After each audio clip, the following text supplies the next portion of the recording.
All right, my name is Larry D. Reid. I'm the host of Larry Reid Live, and today we have a special guest that is in the studio with us. My brother, Kristian A. Smith, is with us. He is like right now one of the premier deconstructionists that is really walking us through the decolonization and the Africanization, the Sankovilization of it all. And it is, yeah, and it's it's amazing to be sitting across from someone that is in a similar work that what we do here at MBN Network Global that sponsors and basically is the parent as relates to the Larry Live show. So, ladies and gentlemen, this conversation is going to be electric. You really get to eavesdrop on a conversation that I'm having with Kristian, like the cameras ain't even on. And there's some things I don't know. I just know his spirit. So I don't always know everything that he's saying online. And some of you tell me all the time, Kristian just said that, or y'all saying the same thing. And we don't even know. So this is going to be really, really good. He doesn't care. I don't care. So we get to say whatever we want to say. That's going to be good. Hold to your wig, because I don't know how it's going to come out.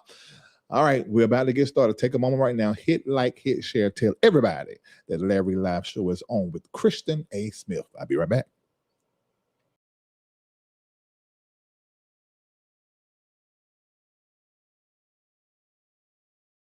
Looking for a vibrant community where faith meets empowerment? Welcome to the LRL community on Patreon. Here, you'll gain access to our financial wellness plan to level up your money game and the Build Your Immune System Health and Wellness Lifestyle Plan to keep your health in check. But that's not all.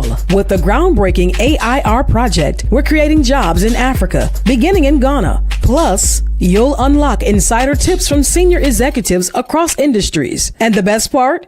Be a part of our daily prayers, weekly coaching sessions with Dr. Larry Reid himself, Sundays at 8 a.m. Eastern Standard Time, The Breakdown Q&A Wednesdays at 7 p.m. Eastern on Patreon, and so much more. It's time to connect, grow, and thrive. Get the apps, grab the merch, and join us on patreon.com/Larry Reid Live. Let's build something amazing together. The LRL community is waiting for you.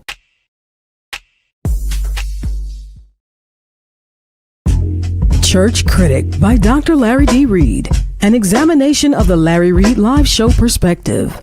Available now on Amazon and Kindle. Inside, he shares his unfiltered perspectives on the issues the church often avoids: the role of women, deconstruction, fatherlessness, homosexuality, decolonization, and the clash between Western and African Christianity, and so much more. Get your copy today on Amazon and Kindle.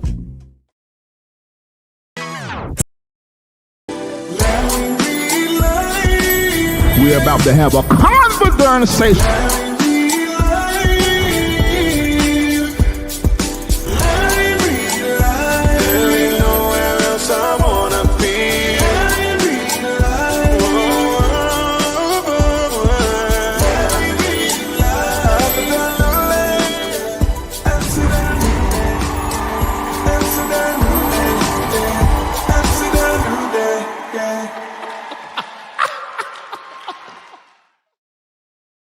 Glad that you were here. And listen, we're not putting any limitation on you at all.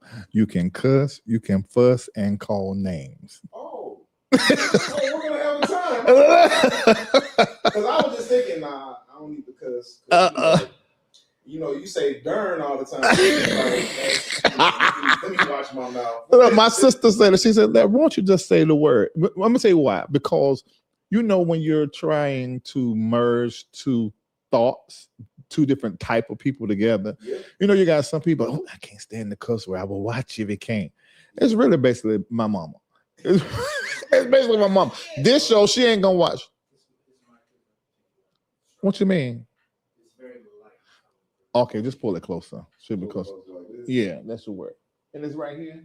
Tap it, Mike. This is yes.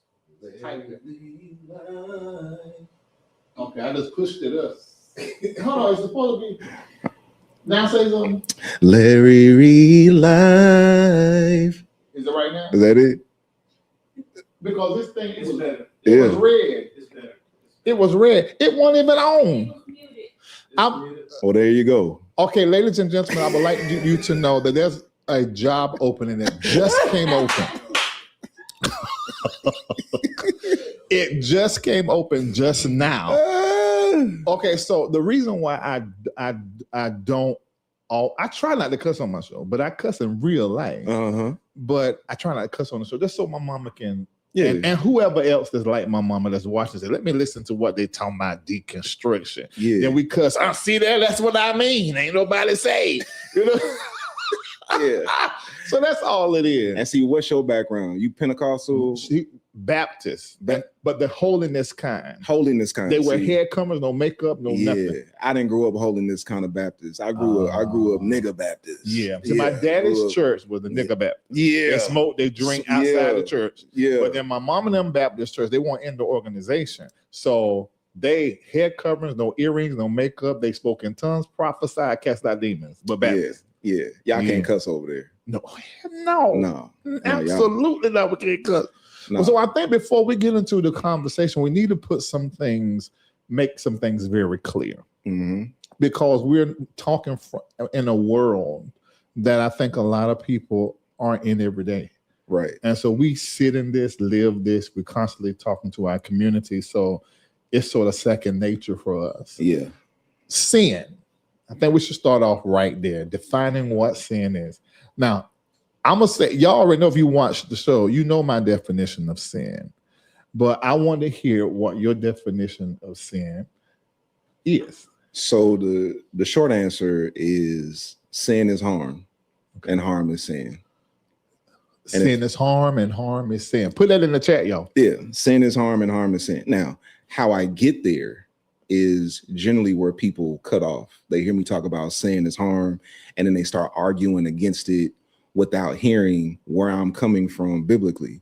I don't need a Bible verse to justify sin is harm, but I got them anyway, you know, because it's like my theology is grounded in lived experiences. That's the one rule that we have in our community, that we honor each other's lived experiences. We don't uplift doctrine, theory, even scripture above what a person has actually lived. Wow. So how I get to sin is harm is in my encounter with the greatest commandment.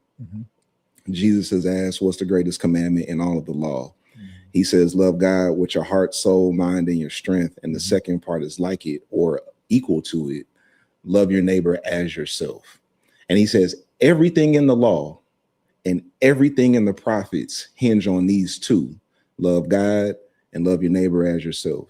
So based on that, Jesus is saying the entire law hinges on love.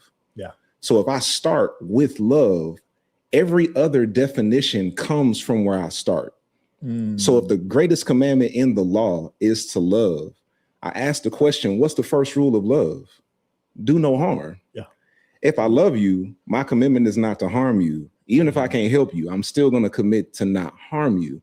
Therefore, if do no harm is the first rule of love, then harm is sin, because sin contradicts love. And you can go further in Romans 13, chapter 10, Paul, everybody's favorite. Everybody loves Paul, right? We got to quote Paul all the time. Paul said that love does no harm to a neighbor. Therefore, love is the fulfillment of the law. Absolutely. So it's like, we got plenty of Bible to back up what we're saying, but it's not supported by people's doctrine. Yeah. So when what you're saying isn't supported by their doctrine, they claim you don't know Bible. Yeah. And you and I have been in this thing long enough.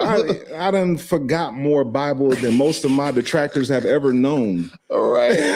Exactly. And I sort of arrived at that. I give it a few other layers, but the first one is sin is to bring no harm to yourself or to anyone else. Right. And anything that you do that harms you or someone else, it is absolutely sin. And the second thing I say is that sin is anything that is less, is you accepting anything that is less than what God's greatest good is for you. So it's like settling for less That is sinful. And irrational thinking, just being irrational.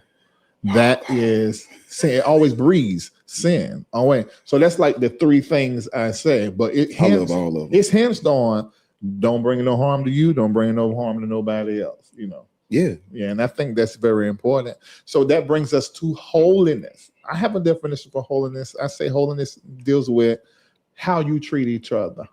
That is holiness. That's the measure of holiness.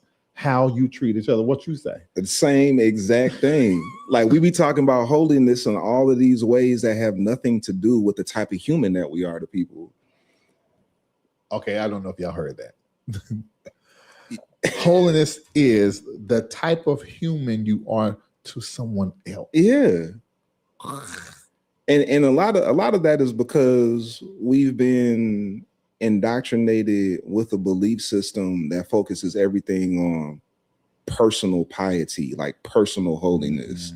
So, you know, you don't smoke, drink, cuss, you don't, you know, wear certain types of clothing, listen to certain types of music, you know, you in church every Sunday, you read your Bible every day, you pray 3 times a day, whatever it is. We call all that stuff holiness because we've been indoctrinated into an individualistic faith. When in actuality, the faith was really meant to be about the collective. Yes. So how do you show up in community? Yeah. How do you show up with other people? And all of that starts with how you show up for yourself.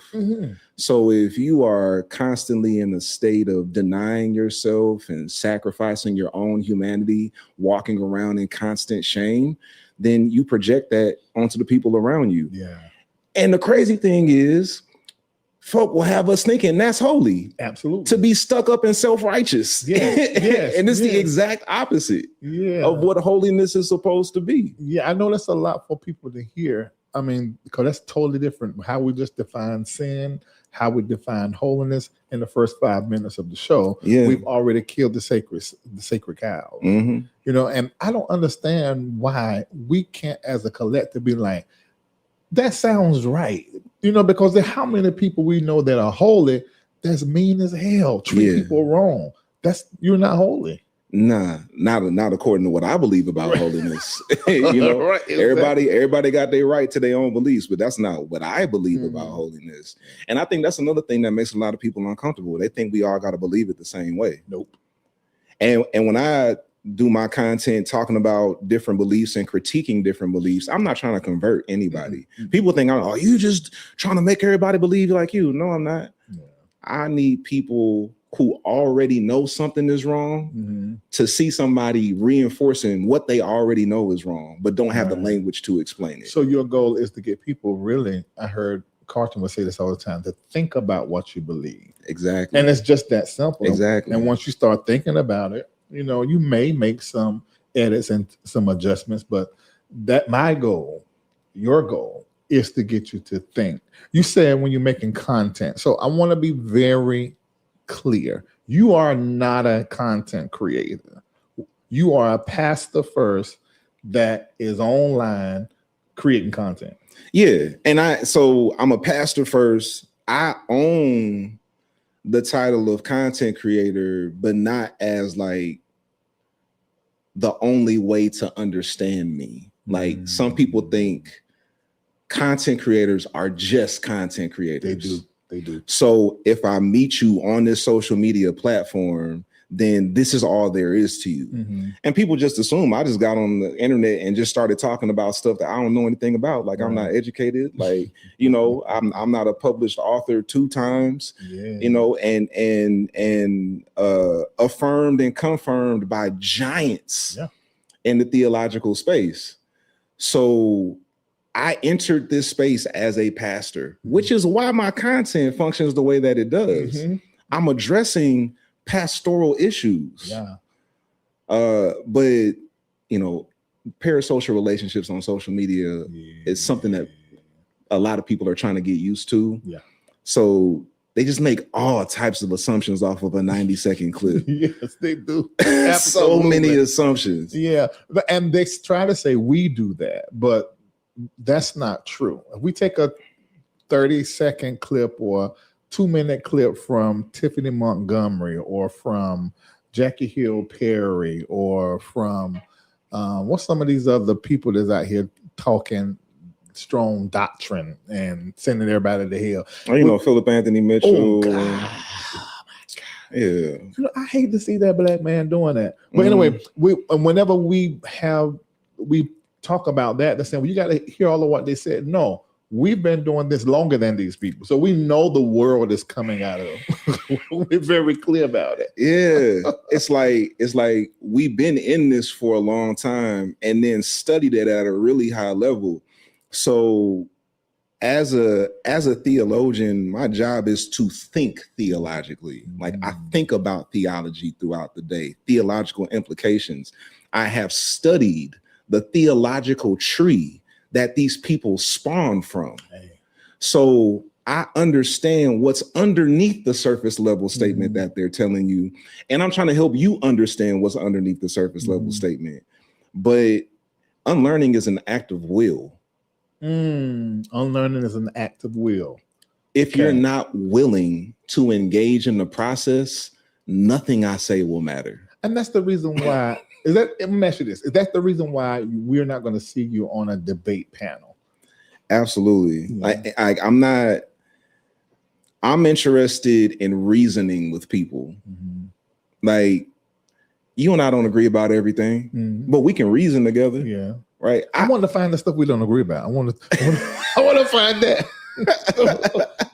Or I'll say we stress different things, right? Okay. Like there's certain things that you stress in your ministry, I don't stress in my ministry. True. Now, they have a higher priority for you than they have for me, and vice versa. Very true. But we're aligned in the kind of world that we want to see. Yeah. I can't sit across and try to reason with somebody when we don't even understand like basic assumptions. Yeah.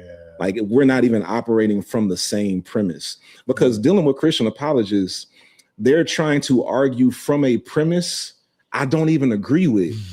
So we can't even talk about the stuff we can't talk about your interpretation of Bible passages until we talk about why you get a Bible so much authority to begin with. Let's have that conversation. Now, when you say that, it sounds like to the indoctrinated person, you don't believe the Bible. And I say that's a loaded statement because the Bible is a diverse collection of writings that do not all agree with each other. It's a library. Our doctrine told us that it all agrees, but that was a lie. A complete lie. And not to say that somebody intentionally lied to you. We have been, this theology has been passed down from generation to generation, and it has taken different shapes at different times. But you go all the way back to the plantation. They deputized the charismatic Negro that could preach to tell the other slaves, be obedient to your master and your reward is in heaven. Wicked. Your job is to suffer here so you can experience paradise in heaven. Wicked. The game plan has not changed. Yeah. We still got preachers today telling us our job is to suffer so we can experience pleasure in heaven. Exactly. So we have people demonizing pleasure now, telling us we're going to experience in heaven. You mean with the white people that created the world that we live in now? Right. The model prayer says, "Thy will be done on earth as it is in heaven." That means whatever I believe heaven looks like, I want to make earth look like that. Right. So based on the earth y'all trying to create, I don't want to go to your heaven. Leave me out of it. Right. Exactly.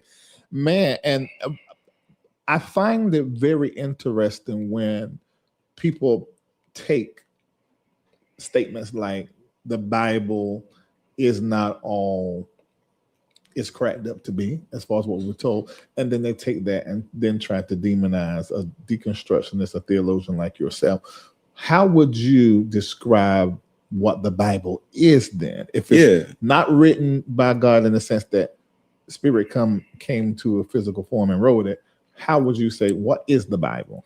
I believe the Bible is a collection of writings about people's experience with the divine. And it's a very specific group of people.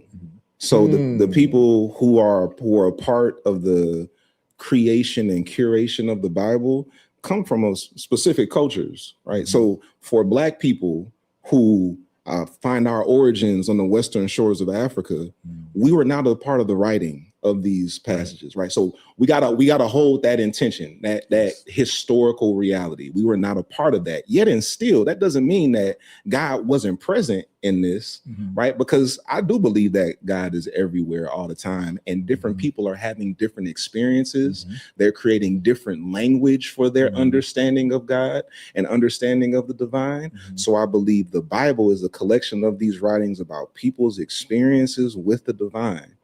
And I believe when we go to them, we can gain and glean insight and knowledge about what to do and what not to do. And then we can agree with these people and disagree with these people. Now, the question becomes, how do I determine what I agree with and what I disagree with? I go back to the greatest commandment and I ask the question, how does the greatest commandment apply here? Whatever text I'm looking at in scripture, from Genesis to Revelation, you put a book from the Apocrypha in front of me. As I'm reading it, I'm going to ask the question, how does the greatest commandment apply here? Does this look like love for God through love for my neighbor, through love for myself?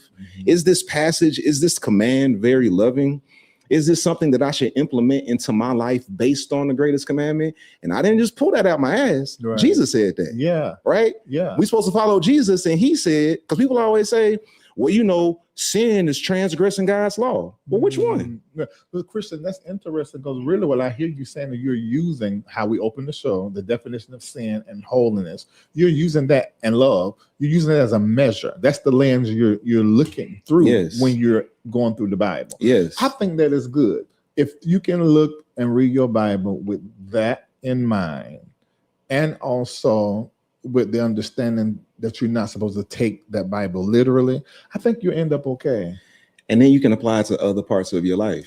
So now you approach every document with a more critical lens. I'm not forced to agree with this. I can ask when I read another document, how does the greatest commandment apply here? Come on. And see, I think that people think that the Bible can be questioned like any other book. And I also think, we talk about the King James Version.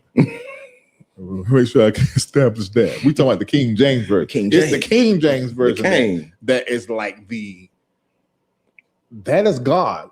And people really believe that. And I think until we fix that, we're not going to be able to get into our humanity right. We like biblical authority is the area where I generally start people in their deconstruction, because that's where I started.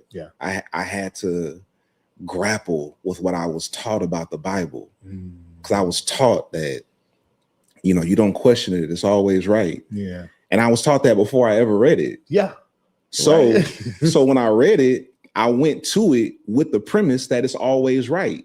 So even when I see something that I know is wrong, because I came to it with the premise that it's always right, now I gotta justify what I read instead of saying, you know what, that's not right.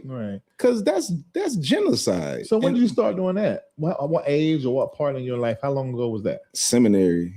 So it happened to you in seminary. Now, what about the holiness people that say that's why you ain't got no business going to them things, because they just reprogramming? Get you away from God. And it does. Like some people, they do like walk away from faith in seminary because that type of unlearning, and like that's what deconstruction is. Like my goal was to bring the academy to the public square. And when I started working on bringing the academy to the public square, I saw, oh, people are doing this thing they call deconstruction on social media. That's a lot like what I went through in seminary. So let me jump on this wave and ride it, because the stuff that I'm naturally talking about naturally fits within this topic. And that started when? 2022. Wait a minute, hold on. I thought you could say 19 something. No. So you really started being vocal about what you were seeing and sensing and deconstructing in 22. Post pandemic. Like, so I was doing deconstruction on the internet in like 2015. Didn't use the term though until 2022. This is interesting. See, this is why I want you to come. Y'all eavesdropping, because I'm learning. 2015 was the year I moved here. Okay. When I got here, I moved here for entertainment, doing everything I was doing. That was already my church in North Carolina. It was in my preaching. I was already deconstructing. But when I got here and went into entertainment, it's like something just really began to let me peel stuff back. That was the same year. Yeah.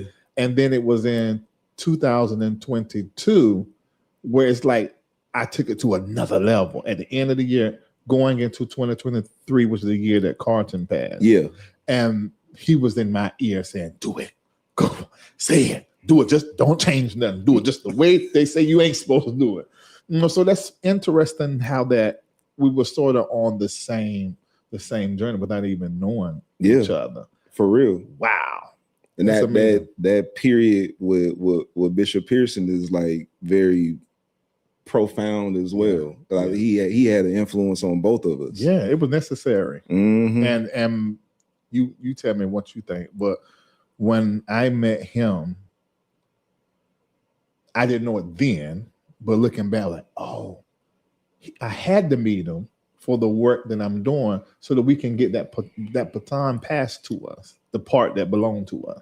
Yeah, that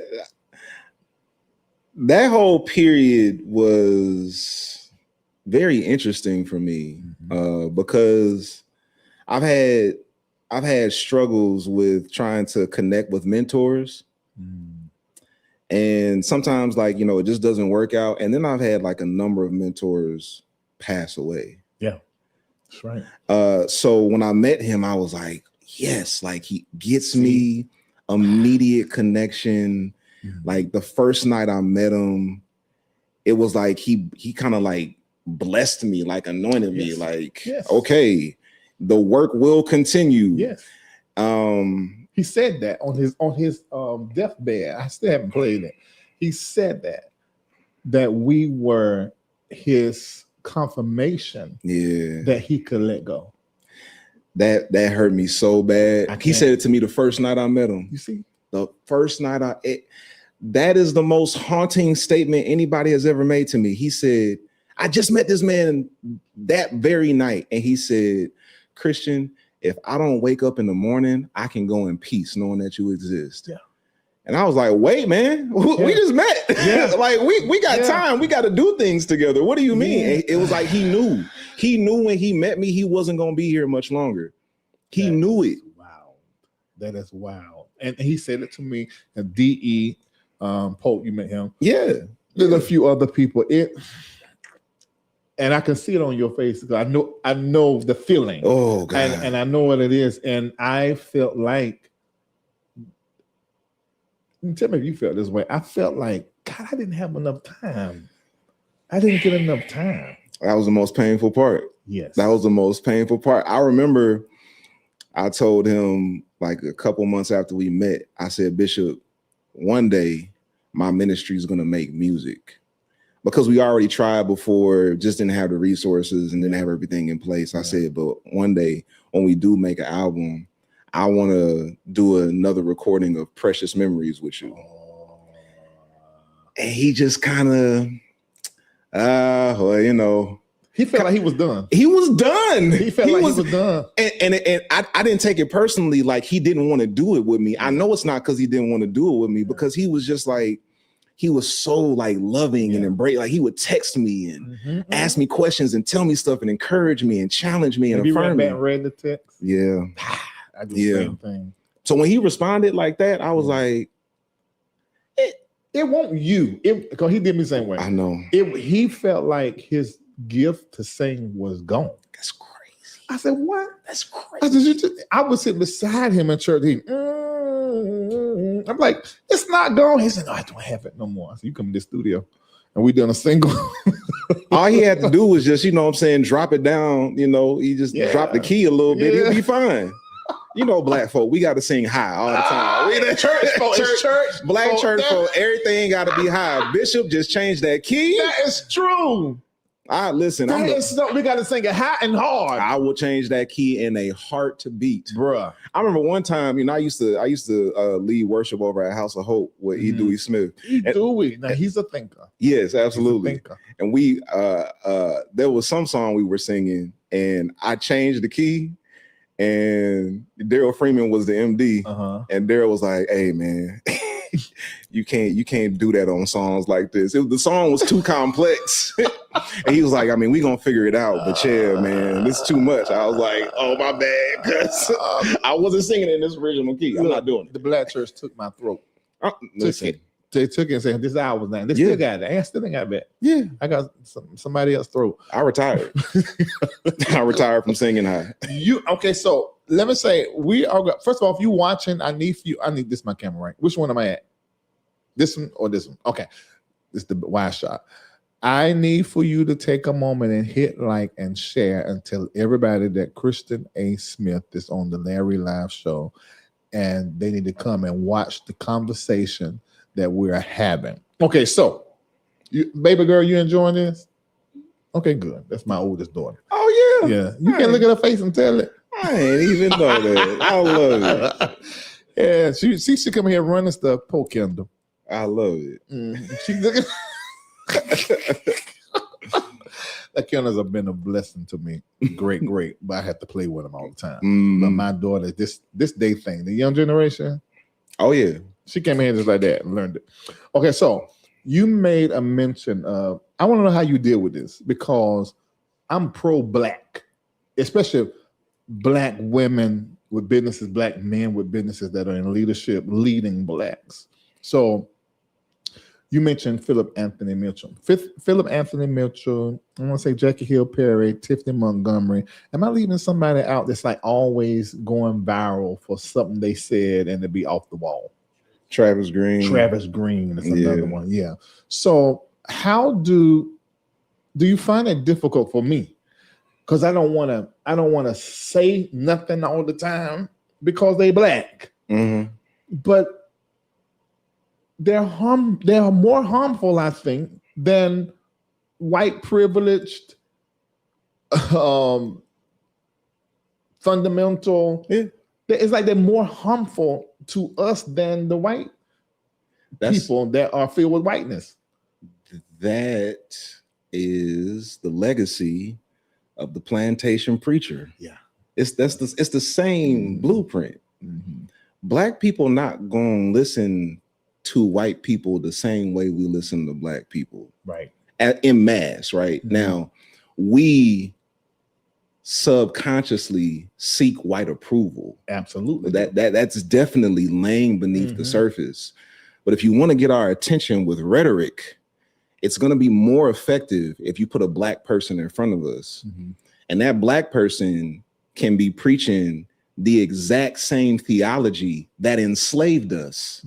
But because they look like us, they sound like us, they got our swag, they understand our culture and our lingo, we're more susceptible to what they're saying, even though they're giving us the exact same theology that enslaved us, the exact same theology that is currently running the country through Christian nationalism. Yes. Like these people that we talk about, they're in cahoots with the people that want to take away our right to vote. They are.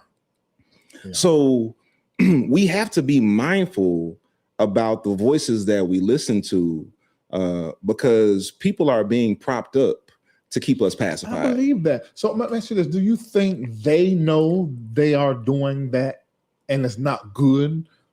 Or do you think they just very devout black Christians who was raised to think and believe this, whether it was through school or through association, but they just really think this is really what? Because I look at Philip Anthony, he seems as though he's very serious about what he says.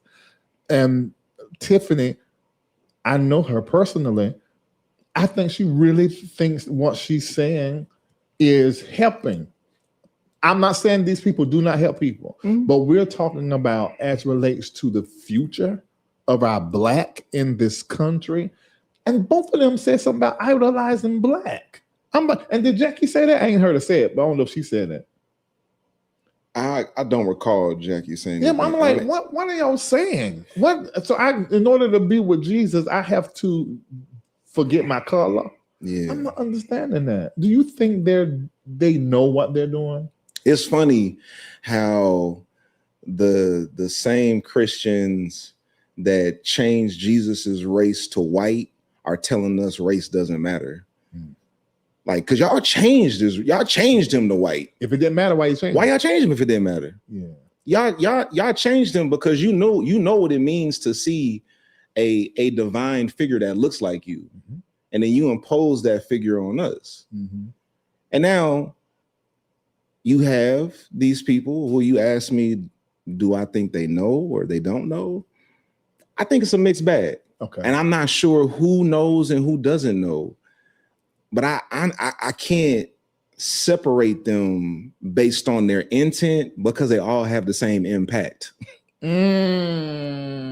Yeah. So maybe Travis really believes it. I believe it. And Philip is just a straight demagogue. Maybe Philip know he hustling and Travis is just really convicted. They both got the same impact.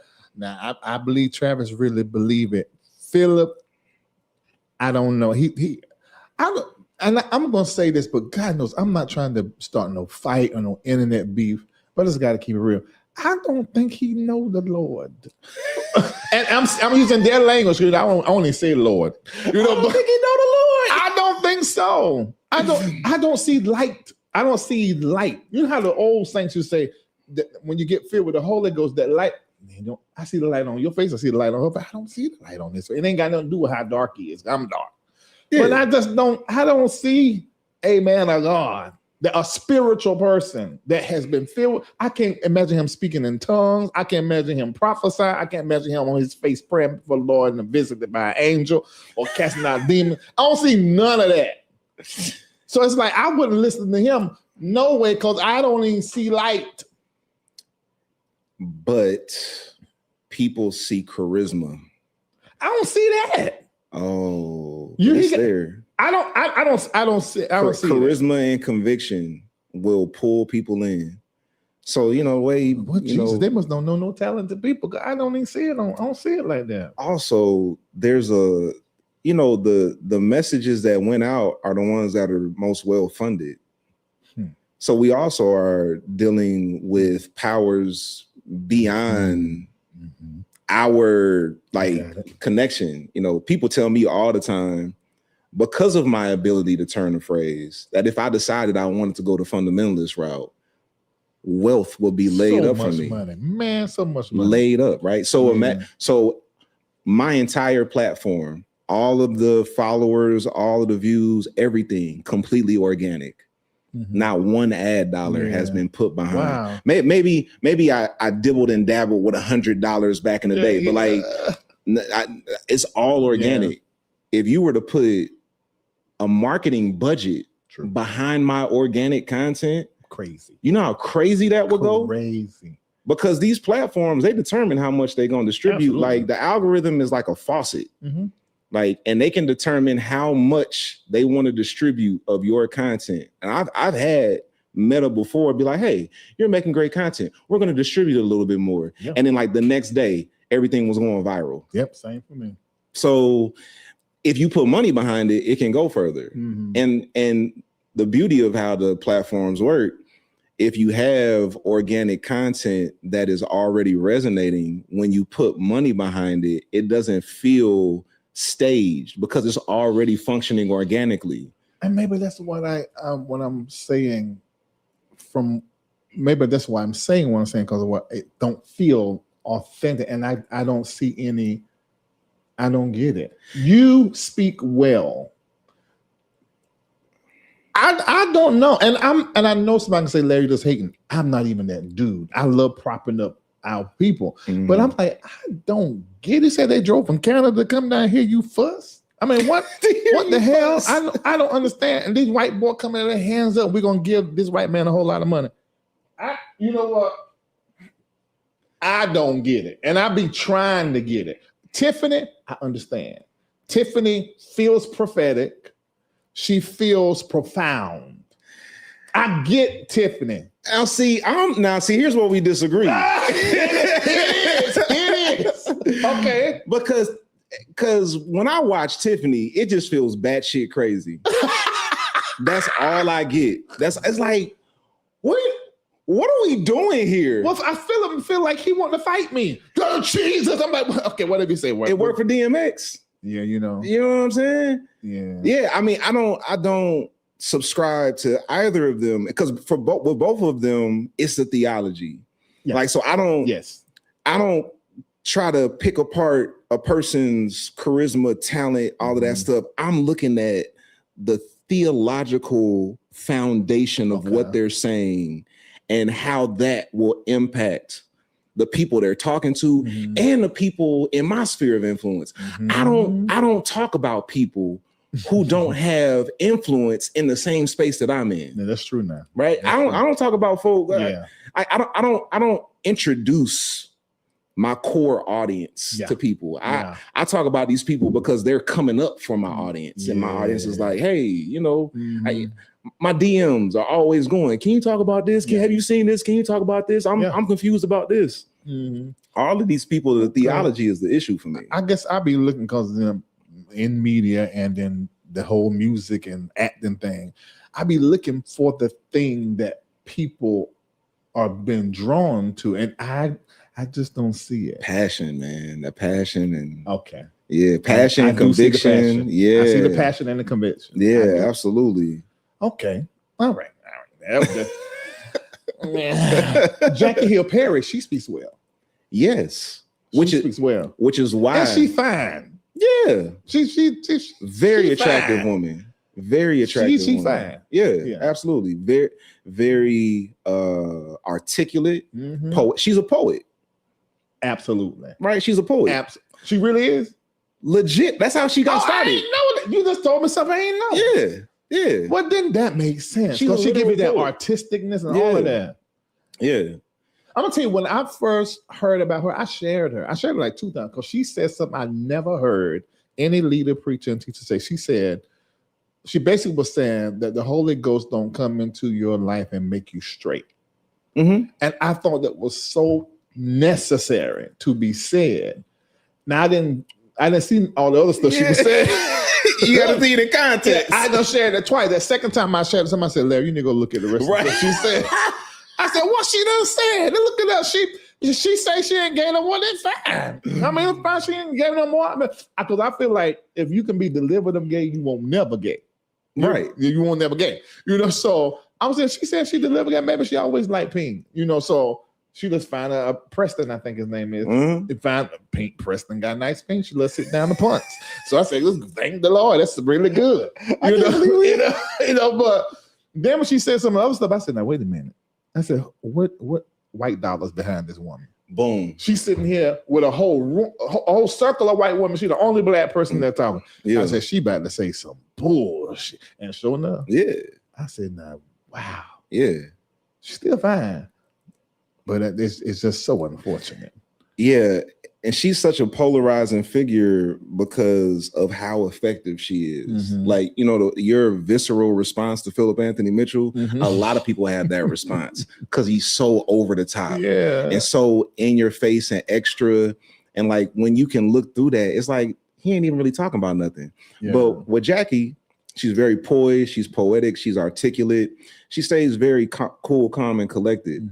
So people are more receptive to what she has to say, even though she's preaching the exact same theology. She's just preaching it in a different package. And people are also more open to Jackie's hatred because her hatred is turned inward first. She hates her own sexual identity. So she talks about it from her own personal testimony, but she's doing it as a model for everybody else. So look, this is what I'm doing, and God did it for me, so God can do it for you too. And she acknowledges she's suffering. She do? That's her whole ministry. I haven't. That's her whole ministry is about suffering. Everything is about suffering. Everything. One time we did something where she was like, "You got to suffer well. That's your job, to suffer well." I did a whole video on YouTube about the theology of suffering and show like the whole theological tree that leads us to Jackie Hill Perry, talking about people like John Piper and all of these other fundamentalist white theologians. Like, suffering is a major component of her theology. So she's literally telling you that your job is to suffer. That is your expression of love to God. How well can you suffer? So she is telling us that she's miserable. Yeah. Except she getting paid to suffer. Right. She convincing y'all niggas to do it for free. Oh, yeah, she get paid well. Paid real well. Oh my God, Jackie. Oh my Lord. I was actually thinking, I said, one day she gonna wake up and flip on these white folk. And she gonna lose all of her endorsements. No, she ain't gonna do that then. She ain't gonna do it. I hope she been saving up. That's difficult to walk away from. I get it. That cash cow that you get when you are preaching and teaching a certain type of Christianity. And the reality is, for all you watching, your pastor would preach the same thing that Kristian A. Smith preached, but they need that check. My God. You can tell by their lifestyle what they really believe. Listen. And I sometimes I think people assume I'm saying this as somebody who doesn't have experience in that space. Like I had an itinerary. Yeah. My ministry trajectory was set. Yeah. Before I started evolving in my theology, I was zigzagging all over the country preaching. Yeah. When I started sharing my questions out loud, becoming more inclusive and more affirming, being more critical in my thinking about the text, my entire itinerary dried up. Yeah. And that's what taught me how important it is to be platformed in this space. That's what happened to Bishop Pearson. He built that platform, but he got platformed first. You know, Oral Roberts platformed him and he blew it up. But when they took that from him, it was very difficult to build it back up because you needed somebody to platform you. Right. And then came the age of social media. So when I got deplatformed, I had an option. Yeah. I could go build my own on social media and I don't need any institutional support. Yeah. All I need is the ear of the people. Yeah. And those people support. Exactly. Yeah, exactly. Now, God, there's so much I want to talk about. Now, you mentioned, I want to ask you, have they done you like they did Obama and like they did me? Anytime a man becomes an ally for, the way T.S. Madison said, the ubiquitous community. Yeah. And whenever a straight man becomes an ally, they make you gay. Oh, God. They want me to be gay so bad. They want me to be gay so bad. And the thing is, the kind of person you are, you will say I'm gay. It's easy. That's really so would. Easy. I really, because look, if I like men, I would have a time. The men's love me, okay? I would have a time. Just go look at my DMs. The trans women love you too. And I love everybody. You know what I'm saying? And I'm glad everybody loved me. You know, me and my daughter had a conversation. I'm bringing this up. Camille and Zari agreed, and I think my other daughter Zoe didn't. Tell me what you think. If you love women, I'm talking about love women. I'm not talking about love women the way gay men love women. The way gay men love women. Oh, she's so pretty. Look at her hair, her skin, her nails, her feet. I like look at her outfit, the way her breasts sit up and everything. But a man that loves a woman like cellulite, we don't care if your puss got quite a bit of folds on it, a little extra hanging meat. I mean, when you love women, you don't care about that roll to go by. Right. Can't you still lift it up and get to the puss? Yeah. That's the only thing. If you love women, you might not have a whole lot of hair. You might have a blight mind, but you a woman. We talking about men that love a woman. Yeah. When you love a woman and you see a trans woman come through the door that look like a woman. Yeah.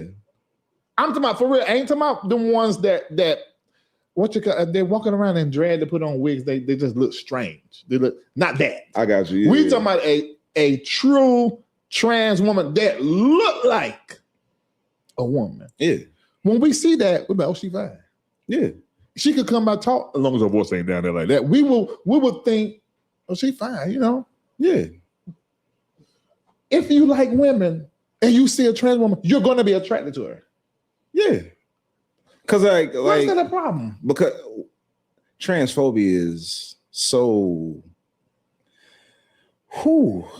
transphobia is real thick. Like and it's really entrenched. Our understanding of gender is so fixed that people will go to war over their understanding of gender being fixed. But I'm saying people lying though. Niggas out here lying. If you see a trans woman, she fine. Well, I mean, you know, we have trans friends, so they tell us how these niggas be on them. Yeah. But like be trying to keep it a secret because they don't want nobody to know that they are attracted to trans women. Yeah. And I understand, because if you do let people know you attracted to trans women and you date trans women, then the culture is going to be on your head. So I understand like the fear. Also, I understand how to have courage to overcome the fear. I understand all of that. But I have seen trans women who are just like objectively attractive as a woman. And I told one of my friends, I was like, look, you know, they have operations where they can create a vaginal canal. It's the same thing. So who are you to say you haven't already slept with a trans woman and you didn't know it? You don't even know. I'm just saying. You don't know. You really do not know. I don't slept with a trans woman that I know of. Right. Right. But see, this is what I was saying. I think we're not being honest as men. I don't think we're being honest, because if you like a woman and you see a trans woman, we're not talking about you dating them and you find out what's down there. I ain't talking about all of that. We're just talking about at face value. If you like women and that trans woman look like the kind of woman you like, you're going to be like, oh, she fine. It's just not natural. And I think in our community as men, and that's a thing, we need to come together. Go. I got a man cave inside of my Celestial Circle community that's inside my exclusive community. And men have to sit with other men who are married to other men. The women, ladies' lounge, have to sit with women who have wives. And that causes people to understand so much. I think we need to have a coming together of men so we can start telling the truth. Because the reality is, before you know what's down there, you think she a bad chick. Yeah. And then when you find out what's down there, it does something to you psychologically. And then the attraction might leave because of what it does to you psychologically. And that's fair. Problem. But like, people aren't even open enough to have these conversations. Yeah. Like, because listen, the Trump regime ran on transphobia. They ran on transphobia. Kamala is for they, them. Trump is for you. They got Kamala on the screen with, I don't know if it was a trans woman or just a dude in drag. Like, but that is such a prevailing issue. They have made trans people the boogeyman because there's an easy target. It's low hanging fruit. Small portion of our world. Exactly. That is so. I don't know why people just couldn't see that he was running a game. Well, I mean, that's how it works. That's how propaganda works. Man, propaganda is running the game, and it has always worked, and it continues to work now. Trans people haven't done anything to anybody as a group. You may have had a negative encounter with a trans person, but as a group, trans people aren't doing anything to us. Ain't bothering a soul. Nobody. Now, speaking of trans, you went on the trans, the TS Madison. Yeah. Did you get backlash for that? You know what? I haven't gotten much backlash for talking to Maddie. Like, we had a good time. Yeah. My audience appreciated it. Yeah. My community loved it. Her audience, her community seemed to really appreciate it. I'm sure there were a lot of people who were offended by it, but didn't say anything. Well, some people said stuff, but it was overwhelmingly positive feedback. Yeah, I was surprised. I was just going through my YouTube. I'm like, oh my God, he sat down with TS. So I watched it, and I thought it was a great conversation. I really thought it was. Yeah, I thought it was a great conversation. We had a great time. TS was responsible for my eyes coming open on a whole nother level. She don't know it, but she is responsible. It was in 2018 when she was doing the Queen's Court, and I interviewed her. She came over and she was like, "Oh my God, I need to do all this because I got to build up more even online because she always stay viral." And so I went over there and took the people with me at the time that was helping me. And that's that same day, the first show when that big blow up between her and Kaya. And that was but she went another way and she blew up after that even the more. When we were going back and forth to the store and buying products and stuff, and I'm with her, and we're in the car, we eating together, we getting stuff. I had to remind myself, she got a peen. I mean, because I was watching myself, I was dealing with her like, when we around women, we move a certain kind of way, and it's just natural. And I said, wait a minute, you seen it flopping online. She got a peen. But when I tell you her smell, her decoration in her house, how she walked through the house, it was just like country women from the South. And I couldn't see nothing but a woman. And that messed my mind up. And it sent me on a journey that allowed me to now pastor trans women, gay, married, people who have changed their identity. She don't know it, but she's responsible for me opening my eyes, because even the people that with me were scared of her. They were scared of her. Manny comes in the room. Whoa. Oh yeah. And and she energy. fills it up. Yeah, big energy. And so when they came in, they were like, yeah.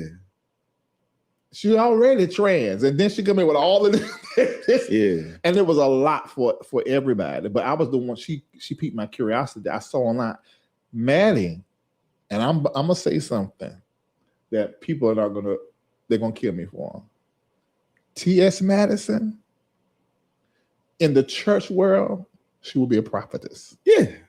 She is a bona fide mystic, and she always have been. Yes. I remember sitting there at the table and discussing what she's going to do, and every drop of it has began to come to pass.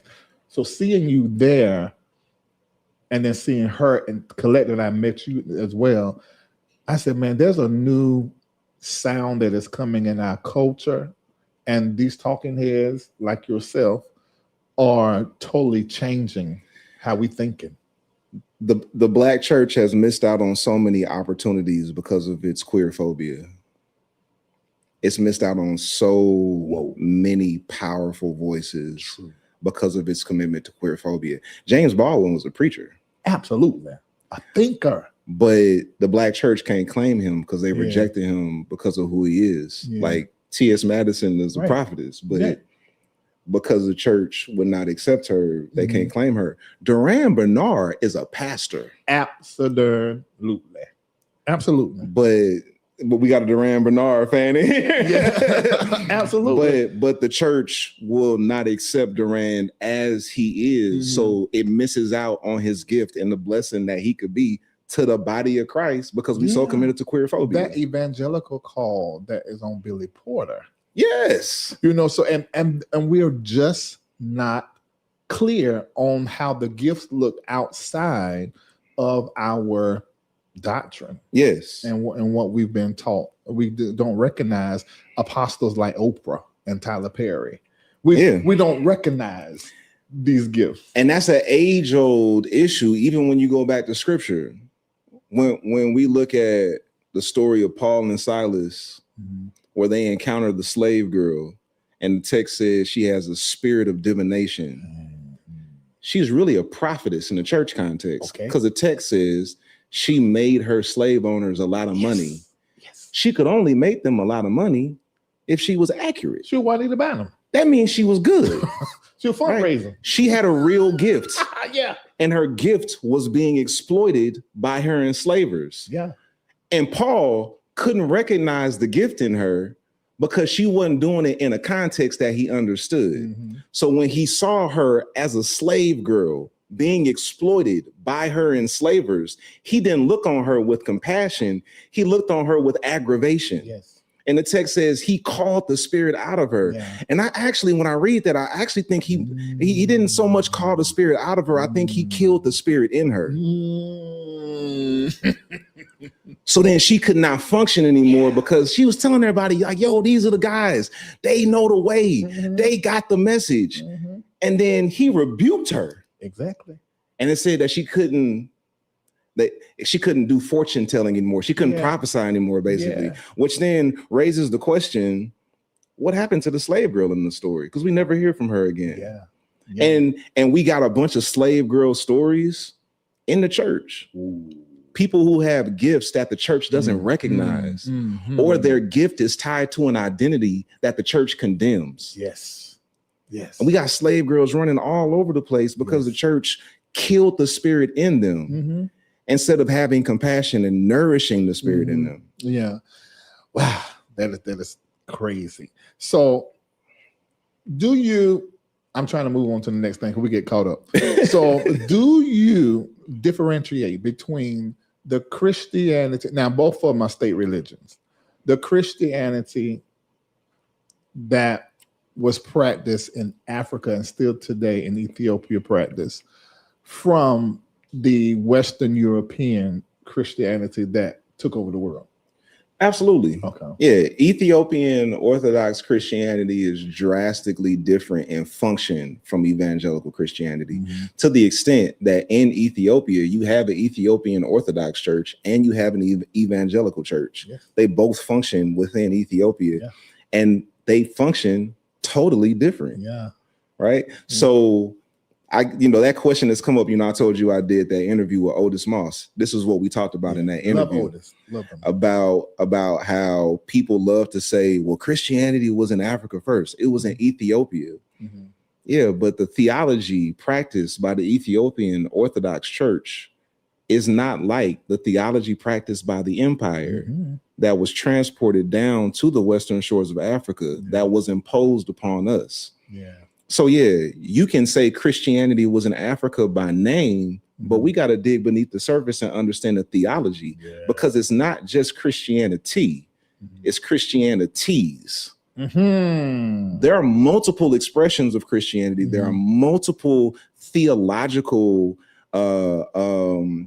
frameworks within Christianity. And what you get is a lot of colonized Black Christians trying to associate themselves with an uncolonized church as a way to reinforce the validity of their colonized theology. I see it all the time. I'm like, you don't even know what you're talking about. Yeah.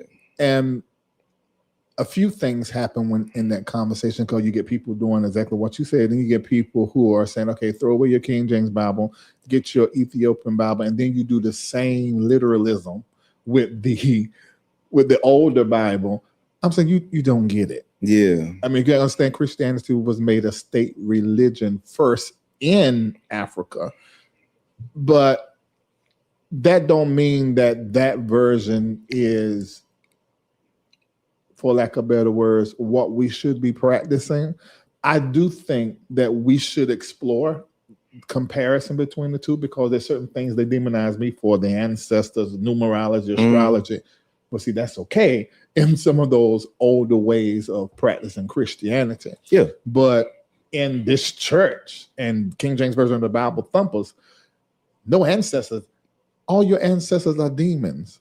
But then they want you to only worship or recognize one ancestor, but throw away the rest of them. This whole agenda to demonize African spirituality is so exhausting, especially the grounds on which they do it. Yeah. So, people who engage in indigenous spiritualities, whether it's, hoodoo, which is like the combination of Christianity and West African spirituality that we brought with us that creates this tradition, or you have Ifa spirituality, or any number of other indigenous spiritual practices. It's like, those are the practices that we use to help liberate ourselves. And those are the spiritualities that distinguish the Black church from any other American church. Absolutely. Absolutely. That's all of that is African spirituality. And the idea of demonizing ancestor veneration by repackaging the language and calling it ancestor worship, because I ain't never actually heard a spiritualist say they worship their ancestors. Right. They talk about venerating, communing with, but what evangelicals or fundamentalists do is they pull a trigger word that they know is going to make the Christians uncomfortable. You're not supposed to worship anybody, but they do that for us. I think I think they do that for us to make sure we do not connect with our ancestors. Yes. So we don't tap into power. Yes. The Christianity they gave us makes us docile. Absolutely. And I think that's the reason why they do that. But then we still do it. We have funerals. Funerals ain't nothing but hoodoo. And ancestor veneration is all throughout the Bible. Like everywhere you look, you get ancestor veneration. Like even the mountain of transfiguration, that's ancestor veneration. Yes. Jesus goes up to the mountain and what they saw him with Moses and Elijah. Is that who they saw? Yes. So it's Jesus. They saw him up there with Moses and Elijah. And in that moment, when they saw him venerating the ancestors and saw him with the ancestors, that's when the disciples like, oh, that's who you are. Yeah. Right, that's ancestor veneration. The hall of faith, that's ancestor veneration. Now that we are encompassed about by such a great cloud of witnesses. Come on now. And you know what's funny about that? That word cloud might not be the best word, because if we're encompassed about, that means we're surrounded, we're saturated. Clouds sit over you. A better word right there would be now that we're encompassed about by a great mist. That they're actually saturating, like they're here right now. Right. And then it names all of these ancestors. That's ancestor veneration. So we do communion. This do in remembrance of me. That's right. Jesus is a spiritual ancestor. Spiritual ancestor. Come on, teach, man. So it's like, it's always, it's divine when we do it. It's demonic when they do it. It's the same thing. But it all depends on what context. It's like we were just talking about with T.S. Madison. In the church, she's a prophetess. Right. But because she's a demon. Yes, you're a demon. Yeah. That's right. Doing the same thing, just doing it in a different way, in a different context. Yeah, exactly. Man. I ain't found nothing that we disagree with yet. That Tiffany Montgomery thing. But that ain't that serious. I just feel like she got some charisma. I guess we do agree, because when you said passion for Philip Anthony, I see that, and passion does have an energetic draw. So it does. I agree with that. Okay, if you're watching us and you have enjoyed it, I want you to hit like. I want you to share, tell your friends and your family and whoever, send the link over to them right now. This is what I want you to do. This is Black media, and Black media needs your support. I want you to find just a little bit of money. Since we're in June, we want to play with that 6-6 as humanity. We're having a very humanistic. Are you a humanist? We're having a very, very human conversation. So we're going to put that 6. 1 symbolizes leadership and unity. 1/6.66. And I know some of you Christians are going to be like, that's 3 6s. Well, this is what I want you. The devil. I want you to call this a deconstruction seed. Let me tell you why. First of all, 666 is the number of a name. And that name is Nero Caesar, who was a horrible, horrible, horrible, horrible leader. And that is the number of his name. So whenever they say 666, they're talking about a diabolical leader. And they say he was beastly. So it was like a dig whenever somebody would say 666 without saying Nero's name. Some writings you will see 616 because they'll put an N, Neron Caesar. So this is what I want you to do. I want you to defy with your $16.66 what the church told you about 666. And I also want you to attach the intention, because we ain't doing donation, we're doing seed work. So there's seed, time, harvest. So I want you to name the seed, the intention. Of course, it's a money seed, so you're going to get money back. But the intention of the 1666 is to defy and to deconstruct.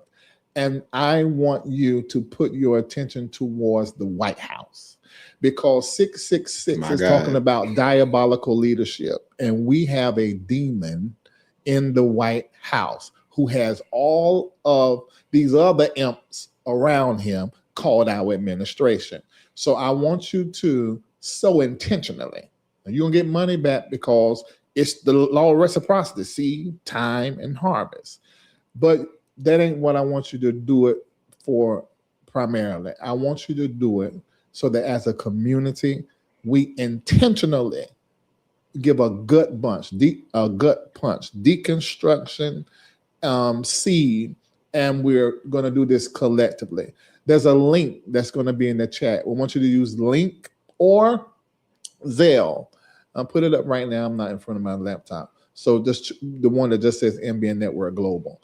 Look for the MBN Network Global and put it up. But either way, there's a link that's going to be in the chat. Click that and you'll be able to sow your 1666 deconstruction seed.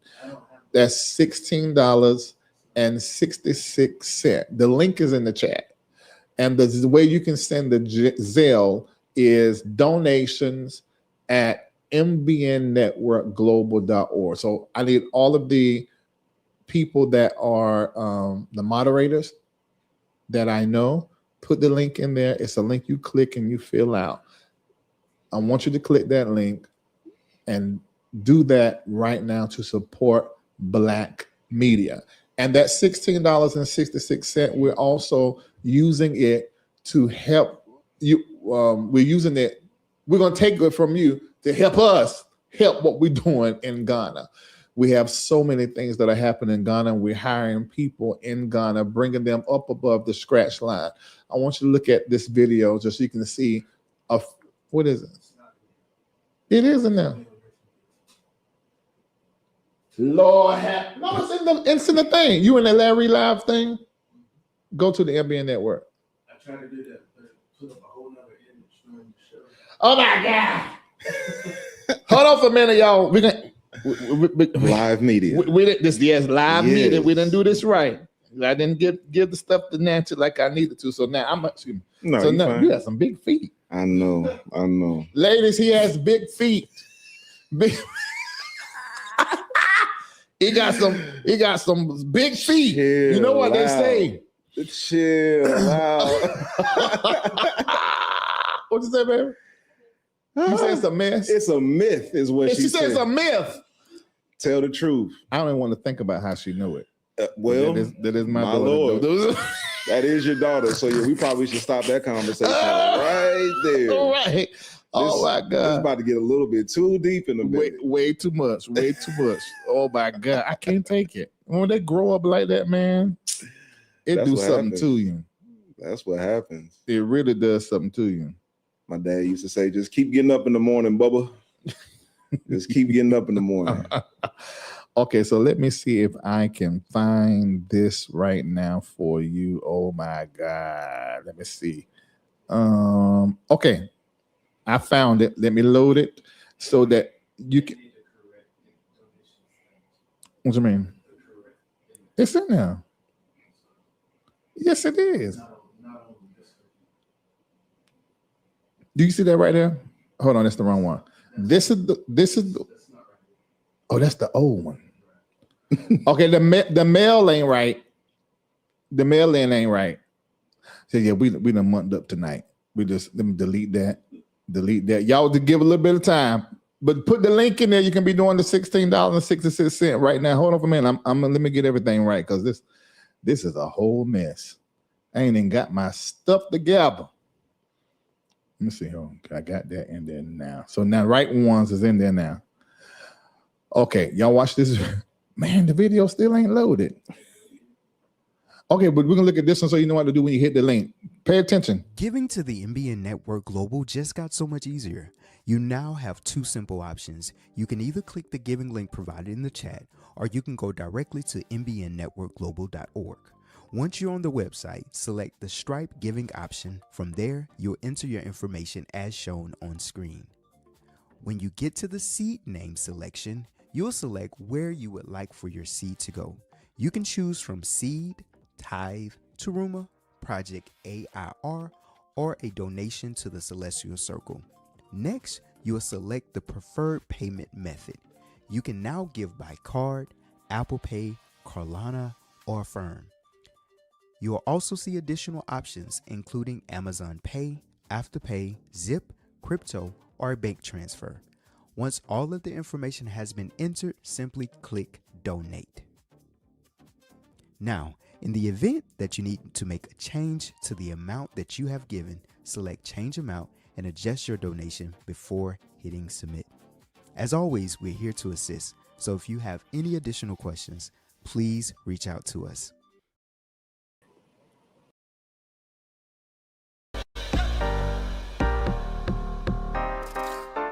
My name is Lloyd and welcome to MBN Global Ghana. With MBN Global Ghana, we have a lot of things under our wings. We have the farm, we have the NGO, we have the tourism and the transportation bit. So with the farm, in total, we have about 48 acres of land, and we are developing 5 acres now with cocoa. We are going to do the tomato, we are going to do the ginger, we're going to do the turmeric, we are going to do the onions. And the transportation and tourism bit, we have the car rental, and with the tourism, it's about the citizenship for the diasporan people, accommodation, everything you need in Ghana, MBN Global got you sorted. We have the children and community development. Last year, December, we did our first donation to the Kropon School of the Blind. This year, we are looking to do about 3 more donations. That's what MBN Global is all about. Kindly visit mbnnetworkglobal.org to donate and support. Your donation comes a long way.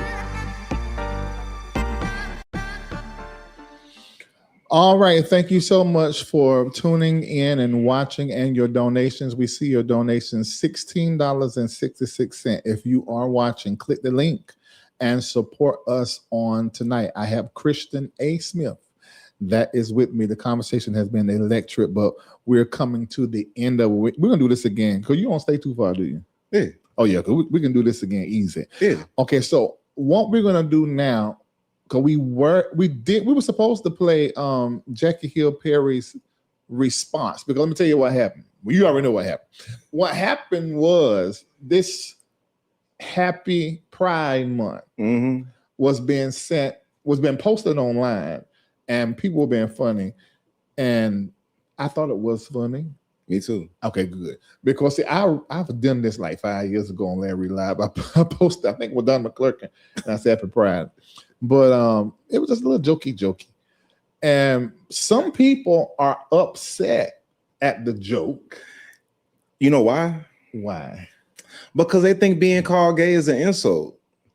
Hey. You're only offended by that post if you think being called gay is an insult. Yeah. And the people making the post don't think it's an insult. Yeah. They're just poking at the fact that you think it is. Yeah. Yeah. That's exactly what it is. And so Jackie Hill was bothered. Oh, of course. The internet went off on her. Okay, so let's see some of what she said. Kendall, can we play some? Are we okay? Is something wrong? Okay, play some of that. And y'all know I've barely been on here. I've been minding my business. I've been trying to work out my salvation with fear and trembling. I've been going through and doing. She's still working out. But there's this stuff happening on Threads in light of Pride Month, where a young lady, I think, because I ain't look at the profile pictures, I don't know, but they were like, Happy Pride Month, Jackie Hill Perry. So now there's all this discourse about my testimony, my story, if I'm gay, how I dress, stuff like that. And Satan is always doing something, but God is always doing more. So when stuff like that happens, one, because it's so random to me, that it makes me say, okay, God, what are you up to? How does Satan get into this? That escalated so quickly. Oh God! How does Satan get in this? I'm not understanding. I mean, that's I just released an ebook called "Question Your Answers," and I talk in one of the chapters about how binary thinking, black or white, either or, all or nothing thinking, is a major component of fundamentalist indoctrination. Mm-hmm. You have to split everything in two polar opposites. Yeah. So everything has to be extreme. So if there's something that the church thinks is bad, Satan, evil, demon, devil. Yeah. So she's just playing it out in real time, but because people don't understand how that works beneath the surface, it just sounds normal to them. Yeah, Satan. My mind just couldn't. She broke my mind. It doesn't. When she said something like, "How did that happen?" Yeah, and how did it get way over there? And it's that Christian persecution complex too. Like, oh yeah, we want to be persecuted so bad. Right, because Jesus was persecuted, But Jesus was persecuted for helping marginalized people. Right. You're being persecuted, and you're not being persecuted. Right. You're being held accountable for the harm that your ministry has caused thousands of people. And that is the part that a lot of people just so carelessly overlook. You realize we listened to 0.2 seconds of what she said, and everything she said, we have a problem with. Yeah. Working out my soul salvation with fear and darn trembling. Yeah. I hadn't heard that in so many years. I don't hate Jackie Hill Perry. I hate what she represents. She can get it, but she married. She can get it. Absolutely, she can. Just pull on them. I ain't gonna do that. I guess you better get in line. You said what? I guess you better get in line if she can get it. Because listen. So in my ministry, a lot of people came to my ministry having gone through Jackie Hill Perry's like sphere of influence, trying to apply her teachings, and it almost killed a whole lot of them, right? So this is something that I actually work with people like in real life. But even the people that like don't like her, they be like, she fine though. Hell yeah. You have not had no eyes to see that. Let's listen to what else that Brother Perry said. Wait a minute, no, you can't say that. It's a joke. It's a joke. It's just a joke. You can't say that. It's just a joke. It's not serious. It's gonna come for you. It's just a joke. I do comedic conscious commentary. I didn't say that. I do not. What I'm just joking. My name is Kristian A. Smith, and I do not approve this message. Oh my God. It's just a joke. Come on, guys. What are you trying to do? Because God is always able to turn what was meant for evil into good. Evil. And good. See, everything's extreme. I'll process what I think. I just can't. Everything. Oh my God. Yeah. It's evil and good. Evil and good. Heaven and hell. In or out. Hot or cold. And then when you take it beyond the Bible, Republican, Democrat, like either you're straight or you're gay, so there's no room for bisexual people. Either you're male or you're female, so there's no room for intersex people. Pro-abortion or no, not. Exactly. Everything is an extreme polarized option, and she constantly reinforces that in such subtle, insidious ways that people can't even pick up. Yeah, it's harmful for your brain. Yes. This is why I talk about this shit. This is why I talk about this shit. Oh my God. It's not about Jackie Hill Perry. Yeah. It's about the theology that she espouses. Man, she got this. But she does it in such effective ways. Yeah, she hurting people though, man. Are we gonna finish the rest of her video? Because there's one part of the video that Okay, let's go ahead and play it. I can take it. In the next slide. Just one, the enemy scheme, he raises up people to mock and to ridicule. All right, so stop. And what some people would call persecute. But he also is bringing attention to people who are carrying actual truth. And so that's when you don't lead with offense, you lead with intercession. See, so when I saw the post, I immediately started praying. Poised. Like, Lord, intercession. You are able to save. You guys are talking about me, but I'm interceding on your behalf. She's good. Yeah, she's really good. I must say, she must be the most dangerous. That's what I'm saying. I agree with you. That's what dangerous. Than she's Philip. So good. You guys are persecuting me, but I'm interceding on your behalf because I want God to bless you. While I'm calling you Satan. Yeah, she's good. I called you Satan a minute ago. Now I'm interceding on your behalf. She good.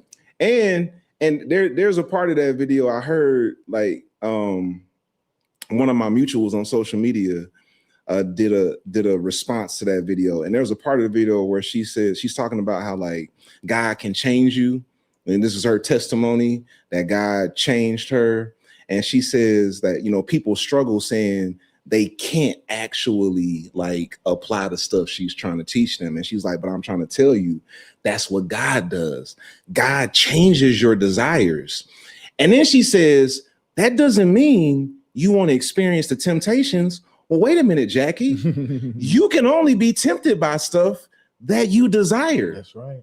So if you still experience the temptations, God didn't change your desires. You did. That's what I was the whole time you were saying to my she changed it. She ain't changed shit. She changed her behavior. Well, that's what I mean. She ain't changed her desire. She changed her behavior. Right. Exactly. That's it. Exactly. And so what she is espousing that people do is suppress their basic humanity. Yes.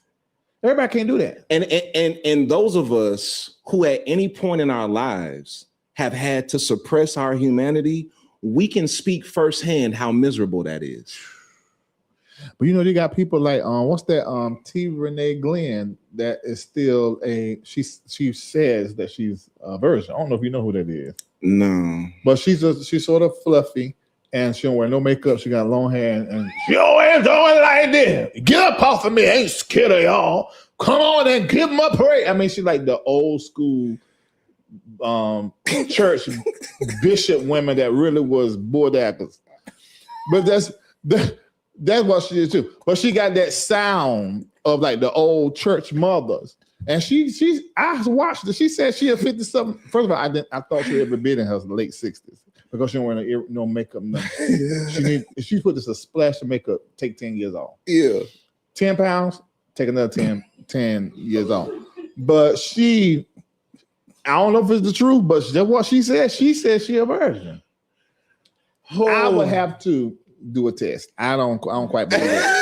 Test. Wait a minute. This segment. You know that's the Bible. We're gonna take the Bible, lay a white sheet out, put her up, and see if they're broken. This segment has gotten so far out of control. You called a woman fluffy. You called her a bulldog. Woman. I didn't say she was a bulldog. I said like the bulldog. I didn't call her that. I didn't say that. I love lesbians.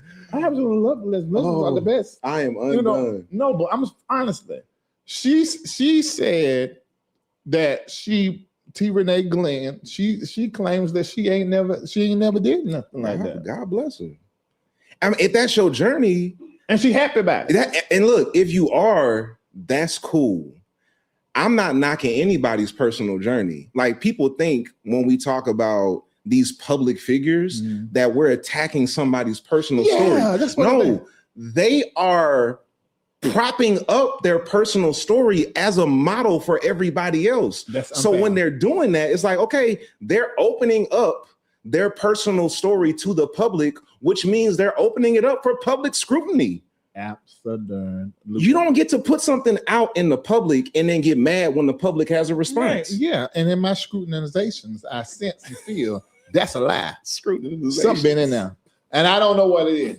But I'm just saying. But she celebrates it. I got an aunt who, I don't know if she's still a virgin though, because she had a few boyfriends. But anyway, but I just do not. I can't say you nowhere. I just do not think that we ready to have a sexuality conversation. We go way over to the homosexuality. No. But we're not having. T. Renee Glenn needs to come. Needs to come. Yes, in Jesus' name.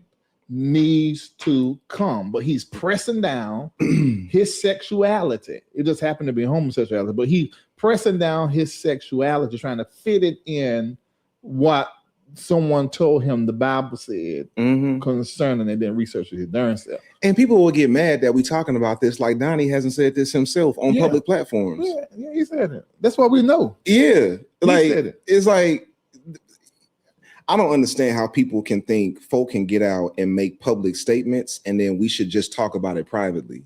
Larry, don't do that. What? No. If you say it in public, I can talk about it.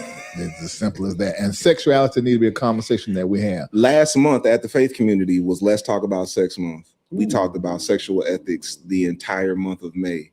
A lot of great episodes. Y'all check out the TFC.virtual YouTube channel to check out some of the content. What's the channel? Give the channel again. TFC, as in the Faith Community. TFC.virtual. That's the YouTube channel. Okay, put that in the chat. Light the chat up with that so y'all can go and watch that. TFC.virtual. That's on YouTube. And here's one thing I discovered. talking about sex is more taboo than having sex. See, that's why people struggle so much sexually. We're uncomfortable even talking about it. You know, sex is one of my most favorite topics to discuss. Hey, I'm all down. I love to, and I'm gonna tell you why. Because I think when you start discussing and talking about sex, you almost encourage people to be as vulnerable as possible. And when you don't discuss it, I remember I used to talk. We talking like 2003. I done a whole series in a month when we talked about every form and type of kind of ways that you can bust a nut. And we gave the proper name when you know when man put the penis between the two and you push them up like that and you do it and you sort of fuck the crease right there. What's butt caking or something like that? What's that bucket? What's that called? I can't remember. Wait a minute. I can't remember. I'm not ready. Well, you said we could have a regular conversation. Like, remember, put them in. We forget the camera. Yes, you push it up like that and you can do that like that. Yeah. Women, you need to try that because sometimes you don't feel like being poked. Over again. Just give them a little chance to play in between. Anyway, or you can do that thing where you lay in your stomach, close your thighs together, put some lube in there, and they can just do it, and it's like a hole, but it ain't. But point is, you went through all this in 2003. 2003. My God, on today. As a pastor in the church on the floor teaching it. If Nathan and Shamako in there, tell them if I did it or not. I did. Because it's a conversation that needs to be had. That is the problem. We're not having a sexuality conversation. Yeah. It's not in the home. If we had a sexuality conversation, this is homosexuals. Yeah, y'all, that don't even matter. The only conversation we have about sex in the church is to tell people not to do it. That is injurious. That's the only conversation we have about sex, to tell people all of the different ways they shouldn't do it. Don't do it because you're going to go to hell. Don't do it because God is disappointed and yada, yada, yada. We build ministries. We build a whole culture around it. So there's actually no conversation about what keeps you safe sexually. We don't have conversations about consent and honesty and mutuality. And because we don't develop people to engage in consensual sex, we create the environment for sexual violence. That's why so many sexual predators find redemption in the church. Come on.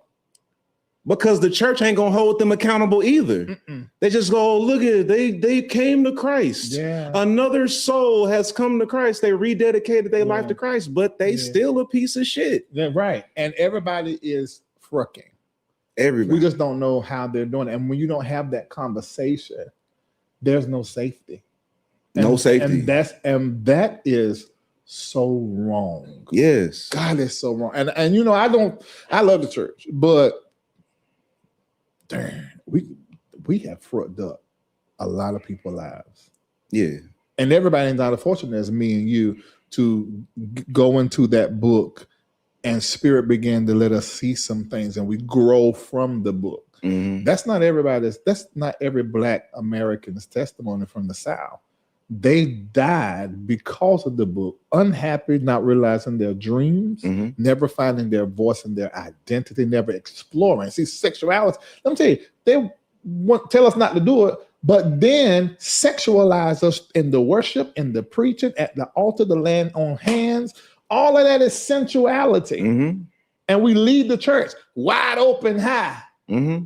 And what we're going to go do? First thing, what a lot of us did, we ate. That's why most of us had several chins, necks, and stomachs, because we were trying to satisfy that thing because they left us in ecstasy. Yeah. And a lot of preachers, I remember I used to be like that. I got more restraint now, and I'm older now. You know, 48, stuff start changing. You wake up and everything's still limp. I'm like, now get up, man. Can't you just get up? I remember we used to pitch a tent every single morning. Every morning. Covers. But that we leave with all of that passion. And the pastor and the preacher, we want him to live right. He's single. And all these women is after him. Man, come on now. Yeah. We messed it up. We messed it up. Absolutely. Right. It's about control. Yeah. You know, the church's sexual ethic is about control. When you study like cults and watch cult documentaries, there's always some sexual control component. where they're trying to control your sexual life, because sex is like one of our greatest expressions of our humanity, right? It's empowering. It's empowering. The biological nature behind sex, what it does to you biologically, how it makes you feel better. Like, hey, post-nut clarity is a real thing. You know what I'm saying? God knows that's the truth. It's a real thing. Like, sex is a very high expression of our humanity. So if the church is operating at its optimum level, it's all about building community. Yeah. But unfortunately, it spends more time imposing control rather than building community. So if I can convince you that all of your sexual desires are sinful, right? If you look at somebody that's lust, if you touch yourself, you sinning, you got all these Christian influencers making anti-masturbation content, right? Think about how enduring your sexuality is. If you are convinced that everything you do or think sexually is bad, and you need to go through the church to get forgiveness from God, it's like it's a never-ending cycle. It's like the church creates a problem for you and then sells you the solution, and you got to come back to the altar every Sunday to get your fix. And that is it. That is an economy. Yes, it's an economy. Capitalism. Yeah. Man. Kristian, you know what? Thank you for coming. Thank you for having me. This was wild. This was good for me. You said it was wild. You wild, man. I ain't even had nothing to drink, smoke, nothing. This is Coke Zero. You wild sober, so I don't even know if I want to see you drunk. I've never been drunk. I've only been a little bit tipsy. A little tipsy, yeah. I have been hot, weed. And it makes me go to sleep. But I'm gonna tell you, on the way to sleep though, it made me eat up everything. Yeah. But don't ask me no question. How you gonna respond if somebody asks you? I don't have no filter when I smoke. Okay. Duly worse than this, because this is all filtered. Yeah, all of this is filtered. I know. Ask my daughter. She's sitting right there. Am I being filtered right now, baby?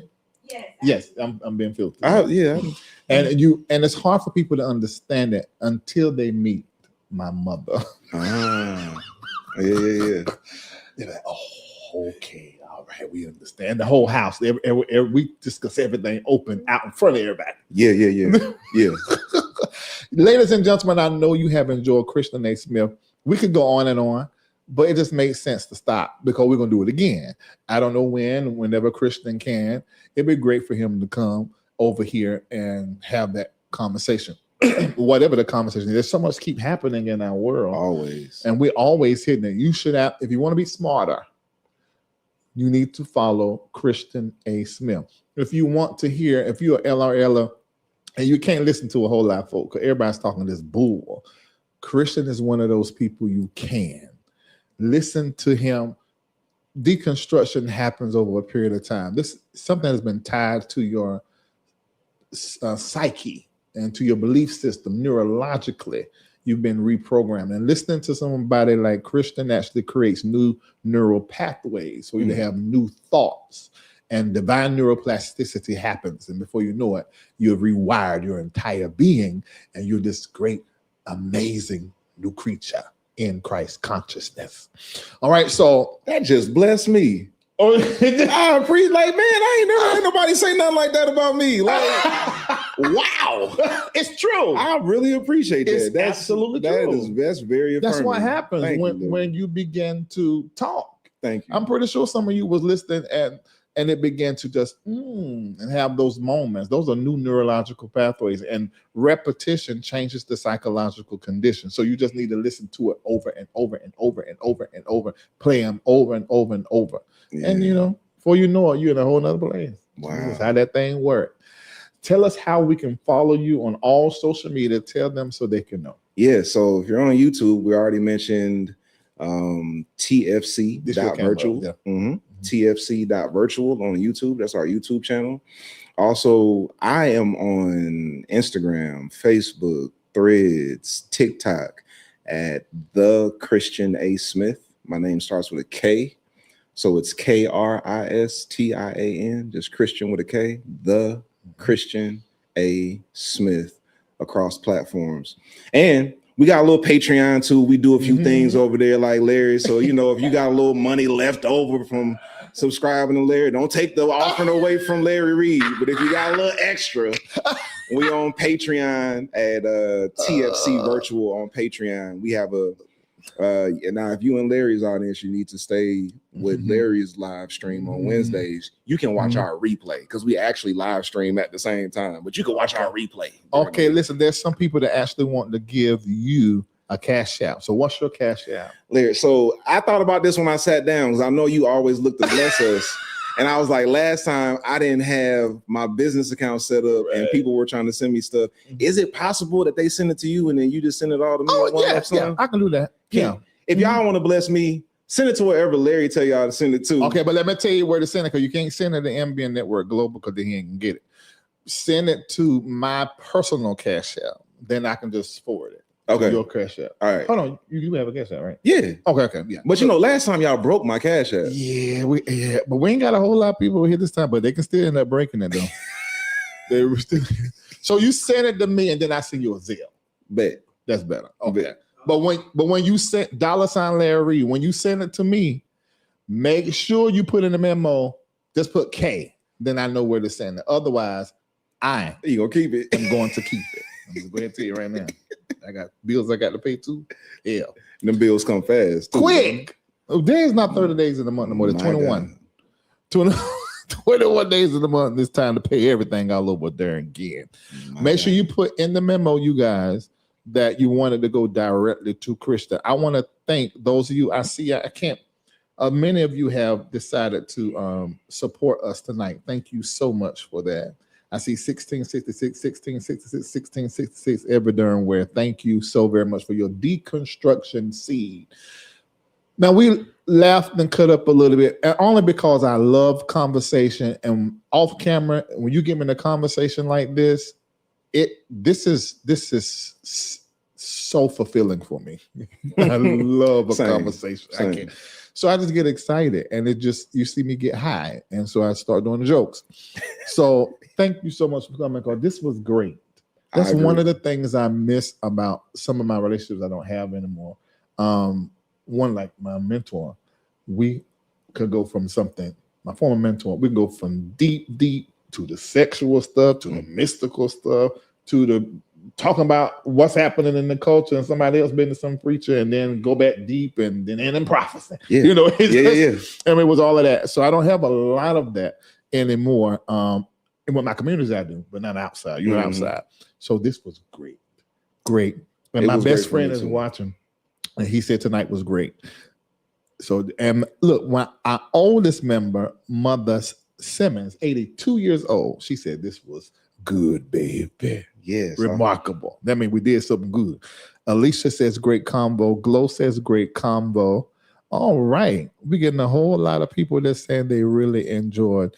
And Kristian, when y'all do the cash app, the $ library, make sure you put a K in there. Otherwise, he won't see it. Yeah.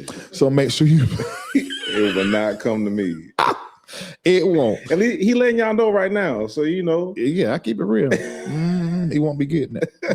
Hey, Ty East Report. Ty's a great YouTuber. Great. And he's same gender loving. He used to walk the street, working girl like TS. Okay.